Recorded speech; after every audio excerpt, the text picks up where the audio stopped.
दोस्तों 21st century में USA के 5 big tech companies Google, Apple, Facebook, Amazon और माइक्रोसॉफ्ट ने पूरे विश्व में अपना जाल फैलाकर डिपेंडेंसी क्रिएट किया है।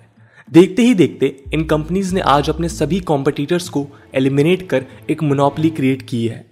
और मोनोपोली तक तो फिर भी ठीक था, पर आपका रिएक्शन क्या होगा अगर मैं आपसे कहूं कि आगे चल के ये कंपनीज अपनी लोकल गवर्नमेंट भी फॉर्म कर सकती हैं। और ये कोई कॉन्स्पिरेसी थ्योरी या वाइल्ड गेस नहीं है, बल्कि इसकी शुरुआत हो भी चुकी है। रिसेंटली कुछ ऐसे बिल्स पास हुए हैं जो अथॉरिटी देते हैं इन कंपनीज को अपनी लोकल गवर्नमेंट बनाने को लेके, जिसकी बात हम आगे चल के डिटेल में करेंगे। इन कंपनीज ने आज यूएसए के जो फ्री मार्केट इकोनॉमी में बिलीव करता है, एग्जिस्टेंस को थ्रेटन कर चाइना से भी बड़ा एनिमी बन गया है। आइए आज हम इस वीडियो के माध्यम से जानेंगे कि कैसे इन बिग टेक कंपनीज ने राइज किया और कैसे ये इतने पावरफुल बन गए। साथ ही हम देखेंगे कि यूएसए और अन्य कंट्रीज ने इन बड़े कंपनीज के मोनोपोली को रोकने के लिए क्या मेजर्स लिए हैं। इसी के साथ हम देखेंगे कि इंडिया कैसे इन कंपनीज को टैकल कर अपना डिपेंडेंसी कम कर सकता है। नमस्कार दोस्तों, मेरा नाम है आदर्श और स्वागत है आपका स्टडी आईक्यू में। दोस्तों 2011 में अरब और नॉर्थ अफ्रीकन कंट्रीज जैसे Tunisia, Libya, Egypt, Yemen, Syria में मैसिव प्रो डेमोक्रेसी प्रोटेस्ट हुए। उस वक्त यूथ्स ने फेसबुक और अन्य सोशल मीडिया प्लेटफॉर्म्स को यूज कर प्रोटेस्ट ऑर्गेनाइज किए और अपना मूवमेंट स्प्रेड किया। इस मूवमेंट की तारीफ करते हुए यूएस प्रेसिडेंट बराक ओबामा ने कहा था कि सेल फोन्स और सोशल नेटवर्किंग साइट्स ने यंग पीपल को कनेक्ट करने में मदद की है।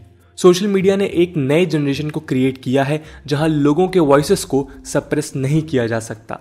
लेकिन 2013 में जब former CIA employee Edward Snowden ने क्लासिफाइड इंफॉर्मेशन लीक किया, जिसमें उन्होंने रिवील किया कि कैसे इन बिग टेक कंपनीज की मदद से यूएसए मास सर्वेलेंस कर रहा है, तब लोगों का नजरिया इन IT कंपनीज की ओर बदलने लगा। यूएस जिसने आज तक इन टेक जायंट्स को फ्रीडम देकर ग्रो करने दिया, आज इन्हें रेगुलेट करने की बात कर रहा है। आज इन बिग टेक कंपनीज का साइज बढ़ता जा रहा है। अगर हम यूएसए की बात करें तो गूगल और फेसबुक 50% से भी ज़्यादा डिजिटल एडवर्टाइजिंग स्पेंड कलेक्ट करते हैं। वहीं Apple INC 50% smartphone market control करता है। US house anti trust report के अनुसार 50% से भी ज़्यादा ई-कॉमर्स सेल्स अकेले अमेजॉन से होती है। वहीं 99% मोबाइल डिवाइसेस एप्पल के iOS या गूगल के एंड्रॉयड सिस्टम पर रन करते हैं। यूएस में गूगल ने 89% सर्च इंजन और फेसबुक ने 74% स्मार्टफोन यूजर्स को कैप्चर किया है। अप्रैल 2018 में एप्पल वर्ल्ड की पहली $1 ट्रिलियन वाली कंपनी बनी और 2020 में $2 ट्रिलियन वाली कंपनी बन गई है। आज फोर्थ इंडस्ट्रियल रिवॉल्यूशन के कारण आर्टिफिशियल इंटेलिजेंस, क्लाउड कंप्यूटिंग जैसे टेक्नोलॉजीज के राइज के साथ इन IT कंपनीज पर हमारा डिपेंडेंस बढ़ता ही जा रहा है। इसलिए इन्हें टू बिग टू हैंडल कहा जाता है। आइए अब हम देखते हैं कि कैसे ये कंपनीज पावरफुल बन गई। बिग टेक कंपनीज आज 3 स्फीयर्स में पावरफुल बन गई हैं। जैसे पहला है इकोनॉमिक स्फीयर। दोस्तों आपको बता दें कि ये कंपनीज नेटवर्क प्लेटफॉर्म प्रोवाइड करते हैं, यानी सप्लायर्स और कंज्यूमर्स को कनेक्ट करते हैं। ये connection advertisers, social networking sites, app developers, device owners, vendor, online shoppers के बीच हो सकता है। इस प्रकार जितने कस्टमर अट्रैक्ट होंगे उतना ही इन कंपनीज को फायदा होता है। इस प्रोसेस में big techs consumer data gather करके उनके हिसाब से प्रोडक्ट डिजाइन करते हैं। क्योंकि इनका कस्टमर बेस वर्ल्ड वाइड है, बाकी कंपनीज के मुकाबले इन्हें अनफेयर एडवांटेज मिलता है। ये मार्केट के लॉज और ट्रेंड्स सेट करते हैं। वहीं ये कंपनीज अपने फिजिकल इंफ्रास्ट्रक्चर की मदद से इमर्जिंग मार्केट्स को डिसरप्ट करते हैं। इसका प्रोमिनेंट एग्जाम्पल है फेसबुक, जिसने वर्चुअल करेंसी लिब्रा क्रिएट करके डिजिटल करेंसी मार्केट को वॉलेटाइल बना दिया है। दूसरा है technology sphere. Big tech companies ने आज एल्गोरिदम की मदद से सोशल और पॉलिटिकल प्रोसेस को कंट्रोल करना शुरू किया है। यूएसए में mail in voting process, consumer product designing इन कंपनीज द्वारा किया जाता है, क्योंकि टेक जायंट्स इन्हें डिजाइन और ऑपरेट करते हैं। ये सभी प्रोसेस को अपने मर्जी और फायदे के अनुसार कंट्रोल करते हैं। लास्टली आता है political sphere. Big tech companies अक्सर पॉलिसी मेकर्स को फंड प्रोवाइड करके लॉबिंग करते हैं, जिससे उनका डोमिनेंस बना रहे। न्यू स्टेट्समैन की एक रिपोर्ट के अनुसार technology sector fourth highest lobbying sector बनी, जहां उन्होंने 2020 में $436 मिलियन स्पेंड किए। इसी के साथ कंपनी अपने पॉलिटिकल पावर को यूज करके मीडिया को भी कंट्रोल करते हैं। ये डिसाइड करते हैं कि कब, क्या और कौन सी इंफॉर्मेशन लोगों तक पहुंचाई जाएगी। फेक न्यूज का इस्तेमाल कर वोटर बिहेवियर इन्फ्लुएंस किया जाता है। चलिए अब हम इन पावर्स के इम्पैक्ट पर एक नजर डालते हैं। दोस्तों, ऐसा कहा जाता है कि विद साइज कम्स पावर। एक सिंपल एल्गोरिदम चेंज की मदद से ये कंपनीज उन पर डिपेंडेंट स्टार्टअप और नेसेंट कंपनीज को खत्म कर सकती हैं। 2018 में फेसबुक ने माइनर एल्गोरिदम चेंज किया, जिसका इम्पैक्ट यूएस के पब्लिशर्स के रेवेन्यू पर हुआ। वहीं इन कंपनीज ने यूएस पॉलिटिक्स को इन्फ्लुएंस करना शुरू किया है। 2014 में गूगल हाईएस्ट पॉलिटिकल डोनर बना।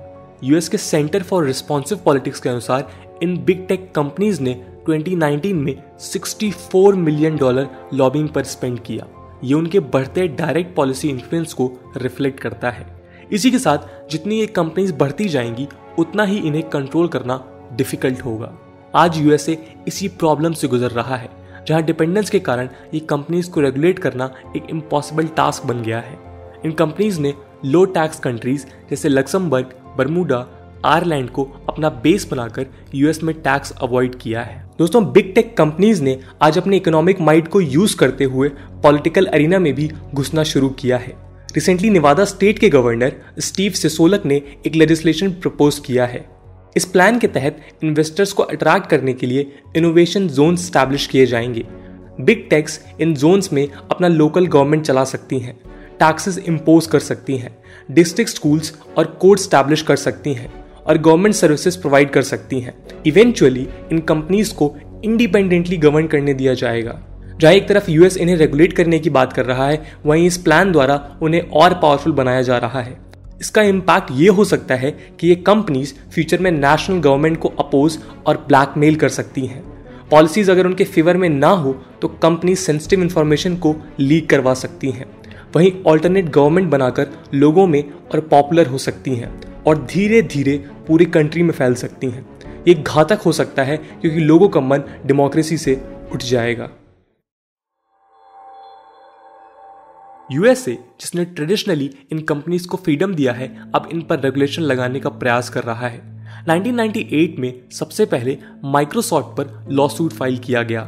जजेस ने शर्मन एक्ट 1890 को यूज कर वर्डिक्ट दिया कि माइक्रोसॉफ्ट ने अपने सॉफ्टवेयर इंडस्ट्री के डोमिनेंट पोजीशन को यूज कर कॉम्पिटिटर्स को एलिमिनेट किया है। हालांकि इस सूट के बाद टेक कंपनीज के एक्टिविटीज पर कोई कंट्रोल नहीं लाया गया। फाइनली सितंबर 2019 में सभी यूएस स्टेट्स के अटॉर्नी जनरल ने गूगल और फेसबुक पर मोनोपोली का आरोप लगाते हुए इन्वेस्टिगेशन लॉन्च किया। वहीं यूएस के फेडरल ट्रेड कमीशन ने अमेजॉन और फेसबुक के अनफेयर ट्रेड प्रैक्टिसेस को इन्वेस्टिगेट करना शुरू किया है। अक्टूबर 2020 में यूएस हाउस जुडिशरी कमेटी ने कंक्लूड किया कि बिग टेक कंपनीज बहुत पावरफुल बन गई हैं और political speech censoring, fake news spread की मदद से अमेरिकन इकोनॉमी को ठेस पहुंचा रही हैं। कैम्ब्रिज एनालिटिका स्कैंडल ने रिवील किया कि किस प्रकार फेसबुक अपने डेटा को यूज कर वोटर बिहेवियर मैनिपुलेट करता है। रिसेंटली यूएस ने एंटी ट्रस्ट लॉस पास किए हैं, जिसके तहत बिग टेक्स के मोनोपोली को रोका जा सके। इस लेजिस्लेशन के तहत कंपनीज अपने प्लेटफॉर्म पर अपने प्रोडक्ट्स नहीं बेच पाएंगी, जिससे बाकी कॉम्पिटिटर्स को इक्वल अपॉर्चुनिटी मिल सकती है। यानी अमेजॉन अपना अमेजॉन बेसिक, एप्पल अपना एप्पल म्यूजिक अपने प्लेटफॉर्म पर नहीं बेच पाएगा। कंपनीज इन सभी आरोपों को डिप्लोमेटिकली हैंडल करते हुए साइलेंस मेंटेन किया है। उन्होंने चीजों को चेंज करने के लिए हार्डली कोई स्टेप्स लिए हैं। उनका कहना है कि कॉन्स्टेंटली वो एस्टैब्लिश्ड कंपनीज और नए कंपनीज से कंपटीशन फेस करते हैं। गूगल का कहना है कि भले ही वो वर्ल्ड का डोमिनेंट सर्च इंजन है, पर 50% अमेरिकन आज भी अपने प्रोडक्ट्स अमेजन पे सर्च करते हैं। वहीं फेसबुक के अनुसार टिकटॉक, स्नैपचैट और ट्विटर जैसे सोशल मीडिया साइट्स उन्हें स्टिफ कंपटीशन दे रहे हैं। अमेजॉन के अनुसार वे कस्टमर्स को अपना प्रोडक्ट बेचकर चॉइसेस ऑफर कर रहे हैं। इस प्रकार बेसलेस एग्जांपल्स यूज कर इन कंपनीज ने दिखाने का प्रयास किया है कि वो अभी मोनोपोली नहीं चला रही हैं। जब यूएस हाउस ने फेसबुक के फाउंडर मार्क जकरबर्ग से प्रिवेसी कंसर्न के बारे में पूछा, तो उन्होंने डिप्लोमेटिकली इस क्वेश्चन पर साइलेंस मेंटेन किया। यूएस के बढ़ते कंट्रोल मेजर्स के बाद अब कई कंट्रीज ने इन बिग कंपनीज के अगेंस्ट एक्शन लेना शुरू किया है। अगर हम यूरोपियन यूनियन की बात करें तो 2017 में ईयू ने गूगल के against anti trust lawsuit file किया और एंटी कॉम्पिटिशन प्रैक्टिसेस का आरोप लगाया। यूरोपियन कमीशन ने उन पर 2.4 बिलियन फाइन लगाया। रिसेंटली ईयू ने डिजिटल सर्विसेज और डिजिटल मार्केट्स एक्ट के तहत कंपनीज के मोनोपोली कंसर्न को एड्रेस किया है और ऑनलाइन प्लेटफॉर्म्स को उनके कंटेंट के लिए रिस्पॉन्सिबल माना है। इन्हें ना कंप्लाई करने पर 10% पेनल्टी के तौर पर कलेक्ट किए जाएंगे। वहीं 1 जनवरी 2019 को फ्रांस पहली कंट्री बनी जिसने GAFA टैक्स यानी Google, Apple, Facebook, Amazon tax Levi किया। इस बिल के तहत गाफा कंपनीज पर 3% डिजिटल टैक्स इम्पोज किया है। वहीं यूके ने टॉक्सिक और illegal content social media firms को हटाने के लिए कहा है। ऐसा ना करने पर 10% पेनल्टी इम्पोज किया है। अगर हम ऑस्ट्रेलिया की बात करें तो ऑस्ट्रेलिया की रेगुलेटरी अथॉरिटी ने 2018 में गूगल और फेसबुक के एडवर्टाइजिंग प्रैक्टिसेस को इन्वेस्टिगेट किया। उन्होंने पाया कि हर $100 ऑनलाइन एड्स पर गूगल $53, फेसबुक $28 कैप्चर करता है और बाकी पैसा अन्य कंपनीज द्वारा शेयर किया जाता है। इस रेवेन्यू इम्बैलेंस को हटाने के लिए ऑस्ट्रेलियन गवर्नमेंट ने न्यूज़ मीडिया और digital platforms mandatory bargaining code introduce किया है, जिसके तहत गूगल और फेसबुक को अब लोकल न्यूज़ एजेंसीज के साथ अपना रेवेन्यू शेयर करना होगा। वहीं अगर हम इंडिया की बात करें तो इन कंपनीज के लिए इंडिया सबसे बड़ा मार्केट है। इंडियन गवर्नमेंट ने अब तक डेटा प्रोटेक्शन एक्ट नहीं इन्फोर्स किया है, जिसका फायदा उठाकर इन कंपनीज ने पर्सनल और सेंसिटिव इंफॉर्मेशन ओवरसीज भेजकर प्रिवेसी ब्रीच किया है और टैक्सेस भी अवॉइड किए हैं। इसी को एड्रेस करने के लिए गवर्नमेंट ने फाइनेंस एक्ट 2020 के तहत 2% डिजिटल सर्विसेज टैक्स इम्पोज किया है। वहीं जस्टिस श्री कृष्णा कमेटी की रिकमेंडेशन पर डेटा प्रोटेक्शन बिल 2019 इंट्रोड्यूस किया है। इस बिल के तहत कंपनीज को डेटा लोकलाइजेशन नॉर्म्स फॉलो करने होंगे, यानी पर्सनल और सेंसिटिव डेटा को इंडिया में ही स्टोर करना होगा। फेक न्यूज़ और मिस इन्फॉर्मेशन जैसे इश्यूज को एड्रेस करने के लिए इंफॉर्मेशन टेक्नोलॉजी रूल्स 2021 को इंट्रोड्यूस किया गया। रिसेंटली ट्विटर ने इसी रूल को अपोज किया है। बिग टेक्स के मोनोपोली को एड्रेस करने के लिए कंज्यूमर प्रोटेक्शन रूल्स 2020 लाया गया है, जिसके तहत ई कॉमर्स कंपनीज को अपने प्लेटफॉर्म पर अपने प्रोडक्ट बेचने पर रेस्ट्रिक्ट किया है। ई कॉमर्स कंपनीज ने हैवी डिस्काउंट्स देकर डोमेस्टिक मार्केट को खत्म करने की कोशिश की है। इस रूल ने इन्हें हैवी डिस्काउंट्स देने पर रोक लगाई है, जिससे एक लेवल प्लेइंग फील्ड बना रहे। अगर हम यूएस बेस्ड इंडियन कंपनीज की बात करें तो IHS मार्केट रिपोर्ट के अनुसार इंडियन IT कंपनीज जैसे TCS, Infosys, Wipro, Cognizant local companies के मुकाबले ज़्यादा वेजेस देते हैं। जहां लोकल कंपनीज सॉफ्टवेयर इंजीनियर्स को ऑन एन एवरेज $94,000 सैलरी देते हैं, वहीं ये इंडियन कंपनीज $96,000 सैलरी देते हैं।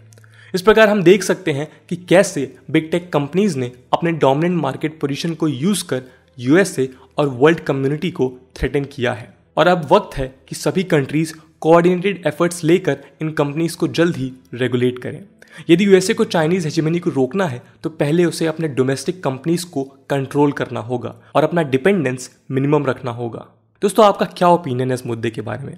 क्या ये big giant tech companies USA और दुनिया के लिए सच में इतनी बड़ी प्रॉब्लम बन सकती हैं? कमेंट सेक्शन में जरूर बताइएगा। आज की वीडियो के लिए इतना ही। आई होप आपको वीडियो पसंद आया होगा, और अगर पसंद आया है तो अपने दोस्तों के साथ शेयर करना मत भूलिएगा। हम मिलते हैं अगले वीडियो में, तब तक के लिए जय हिंद, जय भारत।